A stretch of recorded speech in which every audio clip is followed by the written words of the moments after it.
నటుడు మోహన్ బాబుకు సుప్రీంకోర్టులో ఊరట లభించింది. జర్నలిస్టుపై దాడి కేసులో సర్వోన్నత న్యాయస్థానం ఆయనకు తాజాగా ముందస్తు బెయిల్ మంజూరు చేసింది.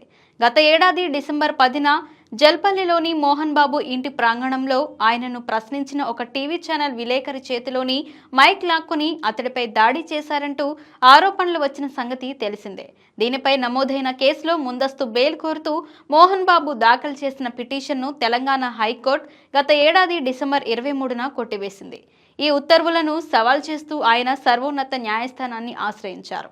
గాయపడిన జర్నలిస్టుని ఆసుపత్రికి వెళ్లి మోహన్ బాబు పరామర్శించారని విచారణ సందర్భంగా మోహన్ బాబు తరఫు న్యాయవాది కోర్టు దృష్టికి తీసుకెళ్లారు.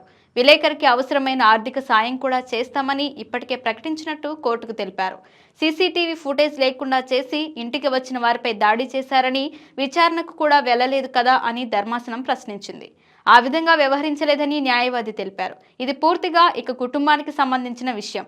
వారికి 2 రాష్ట్రాల్లో ఉన్న ఆస్తుల వ్యవహారం, కుమారుడు తండ్రికి మధ్య ఉన్న కుటుంబ వివాదం తప్ప బయట ప్రపంచానికి ఏమాత్రం సంబంధం లేదు.